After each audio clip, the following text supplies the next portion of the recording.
I thought I found someone who actually understood me.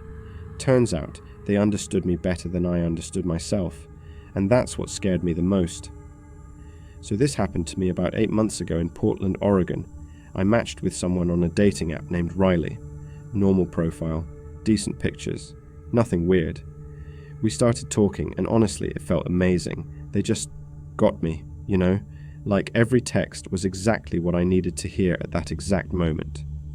After 3 months of dating, I started noticing small things. My friend Marcus mentioned he bumped into Riley at this coffee shop near my gym. The weird part? I never told Riley which gym I went to.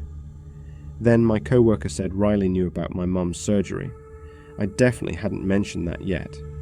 One day I told my best friend Jamie about this trip I was planning to Seattle. Jamie looked confused and said, "You already told me about that 2 weeks ago," but I hadn't. I was planning it in my head that morning. I thought maybe I was just forgetting stuff. Riley started doing this thing where they'd apologize for arguments I didn't remember having. "Sorry about last Tuesday," they'd say in front of my friends. Everyone would nod like, yeah, that was bad. But I had zero memory of it. When I brought it up privately, Riley said I was being forgetful, then paranoid. My friends started saying the same stuff. "You seemed really off that night," or "You said you were fine with it." I didn't remember saying any of that. 3 different people. Same story. I felt like I was losing my shit. Then the email started. My bank statements were marked as read before I ever opened them. My phone said I was home at night, but my roommate Derek swore he saw me leaving at like 2 a.m. multiple times. I don't sleepwalk. Never have. I was scared, so I bought a cheap security camera from Target and hid it behind some books in my living room. Didn't tell anyone. A week later, I checked the footage. I watched Riley walk into my apartment with a key I never gave them.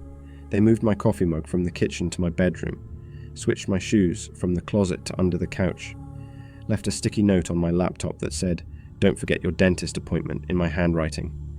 I didn't have a dentist appointment. The footage showed them doing this 4 different nights, just rearranging my life, making me think I was crazy.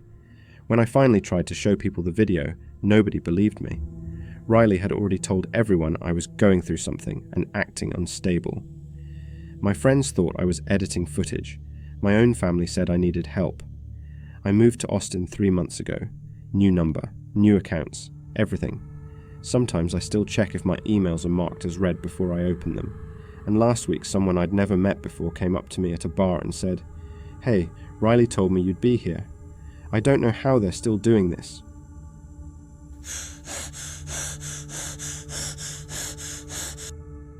I swear, if I hadn't swiped right that rainy night in Seattle, I might still sleep without checking my locks 3 times. Hi, I'm just a regular guy, you know? Work at a tech startup downtown, live in a small apartment in Capitol Hill. Nothing fancy, but it's home. Anyway, this all started last fall when I was bored scrolling through this dating app. Most profiles were meh, fake smiles, boring bios. Then I matched with Jordan Hale. Their profile popped up like a breath of fresh air. Same city, same job in software, even the same weird favorite band, this indie group called the Whispering Pines, that nobody knows. We chatted for days, long texts that felt personal, like they'd been waiting to talk to someone exactly like me. Our first date was coffee at this little spot near Pike Place Market. Normal stuff. Laughing about bad bosses, sharing memes. Second date. A movie at the old theatre on Broadway. Popcorn, holding hands, the works. I remember thinking, finally, someone real. Weeks went by like that. Texts at odd hours. But hey, we both worked late shifts sometimes. Then one evening, I was killing time on the app again. Don't judge, I wasn't exclusive yet. And I saw it. Another profile with Jordan's photos. Exact same pics, but different hometown. Said Boston instead of Seattle. Job listed as teacher, not software.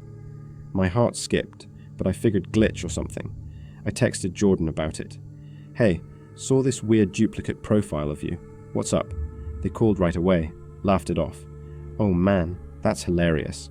Must be a joke from my ex or whatever. Don't worry." But the laugh, it dragged a bit too long. kind of forced. I let it go. Stupid me. After that, small things started bugging me at home. Like, I'd come back from work and find my coffee mug on the wrong shelf. I live alone, no roommates. My cat, Whiskers, would stare at the door sometimes, tail twitching.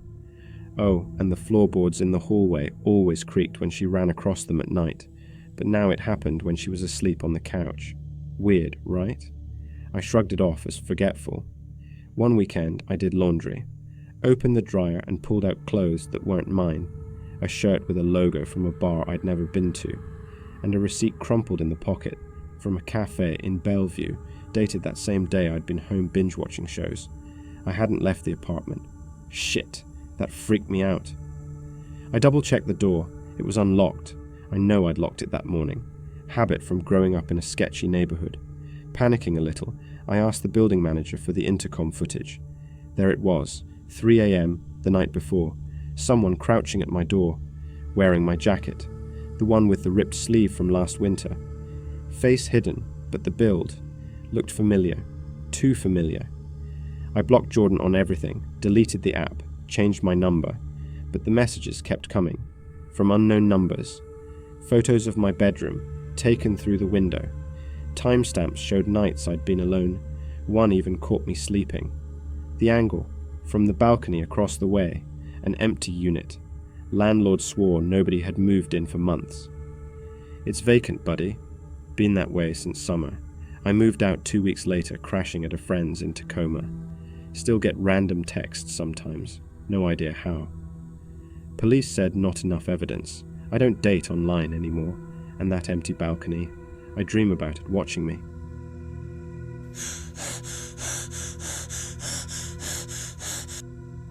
I almost skipped that listing in Austin because the pictures were basic and the price was low. But I was tired of couch surfing and the app said, single, looking to share. The person's name was Margot. She seemed normal. I swiped right, we chatted a few days. Then I moved in after a short approval message. At first it was good. Margot did dishes. She paid half the bills. We had cheap dinners and talked. I joked about my old sublets in Chicago. She laughed. She kept plants and left a kettle on the stove.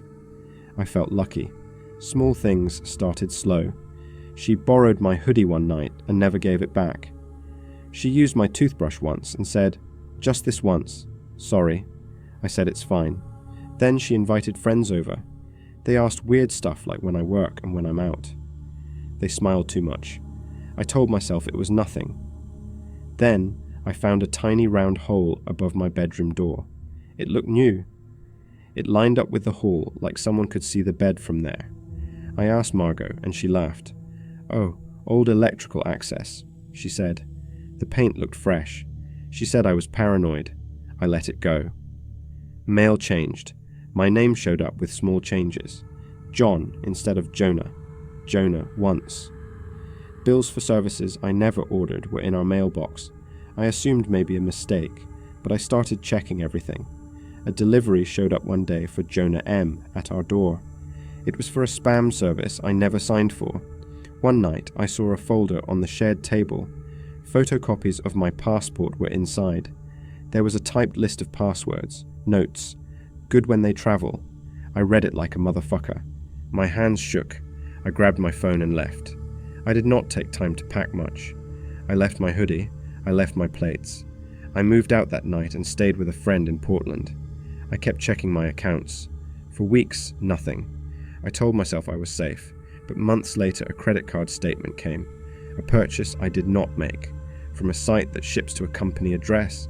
The company matched Margot's family business in Seattle. I called the credit card company. They said they would look into it. Sometimes at night I think I hear the hall creak like the floorboards my cat used to make when she ran. I remember small things. I forgot to take the trash out the last day, so the kitchen smelled bad when I left. I remember Margot's laugh, how she said sorry and then smiled. I tried to tell the police about the folder. They took a report and told me to watch my credit. Sometimes I wake and picture someone standing in the hall outside my old room, breathing softly at night. I don't know everything. Maybe she had friends who liked to collect information. Maybe it was worse. I sleep with the blinds down. I changed my passport once. Then again, I changed passwords. Still, every month another weird bill pops up. The last envelope had just my name misspelled. I open it with gloves now. I think about Austin and Portland and Seattle and wonder what part of me is still there. I think about the hole over the door, who looked through it, who wrote "good when they travel." I still don't.